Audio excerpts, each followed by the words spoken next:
wow. Or if you have mismatched red and green cleats, because that's terrific. Vikings and Saints, when they play in the playoffs, it's usually crazy good. Regular season, the Saints have been hurting a little bit. 1-3 against Minnesota since 27. Worst record against any opponent. There you saw the magnificent kicks of Alvin Kamara. And there he is just running away from everybody in purple. Oh. Okay, that's mean. Listen, it's going to be a long game. He's going to score a lot. It's only 3 minutes in. You got to pace yourself. Dalvin Cook. I mean, as good as it gets on the other side in terms of running back, plows in from 15 yards out. It's tied at 7. Later in the first, Saints first and goal. There's 0-41. He's in. So you thought maybe after Drew Brees came back, was not terrific in his first one. Maybe they're trying to reacclimate him to the wild a little bit, but not so much. 216 offensive yards in the first quarter for the Saints, most in an opening quarter in the last 30 seasons. Who's that? Let me guess. Kamara? Yep. Perfect. It's like you almost don't even have to look at it. You just look at the cleats. 5 yards out, touchdown there. 3 rushing touchdowns first half. Second time he's done that in his career. Third quarter, 1st and 10. Plus territory. There goes Kamara again. He's running. He's punishing them. 17 yards on that one. I feel like we should reward him. So let's get him another touchdown. What are we up to? 4 at this point? Good for him. Yep, first player with 4 touchdowns on Christmas in NFL history. Let's expand let's expand the calendar and get rid of not just Christmas. Let's get through everything. Vikes, Kirk Cousins, play action. Irv Smith Jr. So 31-27. We still have a game here, right? We can't, just even though Kamara's living large, we've got more to pay attention to.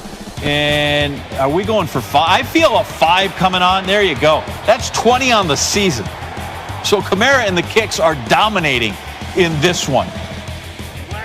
Saints, 2nd and 5. Taysom Hill, play action.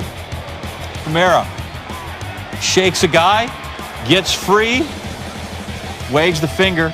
Can't stop me. They can here because on 3rd and goal, Drew Brees and Kamara on the sideline. So instead of a 6 touchdown, Taysom Hill's going to get one. It's 45-27. Vikes don't give up. They score again. So now it's 45-33. The stat guy has finally gotten to the Saints and said, hey, he could tie Ernie Nevers with 6 rushing touchdowns. Only guy in league history to do that. And the Chicago Cardinal is now matched up with Alvin Kamara. 6 rushing touchdowns. First time a guy in the league has scored 6 since December of 65 when the rookie Gale Sayers did all kinds of things. Run, caught, return the pass in the mud against the San Francisco 49ers. 52-33 is the final in this one. Again, Brees a little bit alarming with his play. Just 19 of 26. 300 yards we like. 2 touchdowns, no interceptions. We're not so happy. But the day belongs to Alvin Kamara. Green shoe, red shoe, 6 touchdowns and another win for the New Orleans Saints as they're trying to keep pace and stay on the heels of the Green Bay Packers for that overall number 1 seed. Because anymore, only the number 1 seed gets a bye. There you see the list of the 4 dudes in history, 6 touchdowns. Kamara, we told you about Sayers and Ernie Nevers. We don't have any highlights at the moment, 1951, of Dub Jones.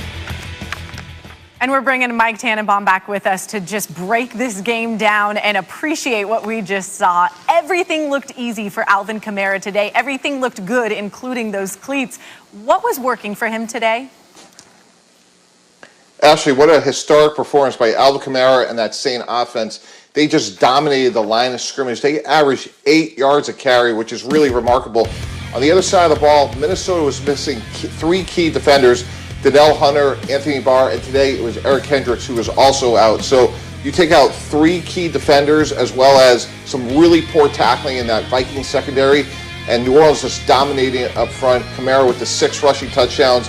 Candidly, it could have been more, but when you're averaging 8 yards a carry, you could do whatever you want, and it was a complete domination in the run game by the Saints.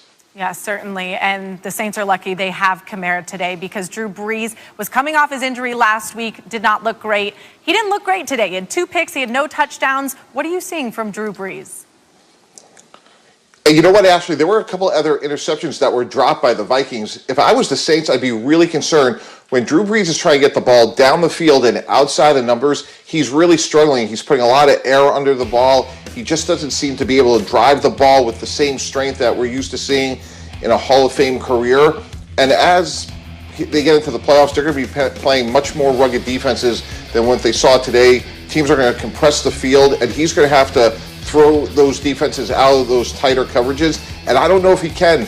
Look, he's 41 years old. He's coming off of a number of cracked ribs, and just don't know if he still has the arm strength to be able to do that. Yeah, so we saw right there on that graphic that the Saints clinched the NFC South, but where do you see them fitting in the rest of the NFC in general? Oh, they're clearly behind Green Bay right now. They have some flaws in their passing game. They're going to need Michael Thomas to come back off of IR and make a big impact for them. But I have Green Bay first and then the Saints after that. So not having the 1 seed is going to hurt them. And let's see if Breeze can get healthier and more productive as we get closer to the playoffs. Mike Tannenbaum, thank you so much. Merry Christmas to you. There's LeBron getting loose. Oh, look, they're in the old Minneapolis Lakers light blue. Ooh. Nice. Luka and LeBron coming up on ESPN and ABC. Mavs Lakers. It's the champs and the kid that you want to see, front runner for the MVP. Yep. Merry Christmas. Oh, what is that? We're going to say Merry Christmas because we're going to hear Santa Perk, who puts Mariah Carey to shame. Yeah. Enjoy Santa Perk. #1 streaming on Spotify. Well, welcome to downtown Los Angeles at the Staples Center, where circumstances still so very different as the city and the nation, of course, continue to fight the pandemic. Normally, it'd be packed with fans outside. But at least inside the Staples Center, we have NBA basketball and LeBron James in his 18th season, along with his all-star partner and fellow champion, Anthony Davis. And here on Christmas Day, they'll face the incredibly talented 21-year-old from Slovenia.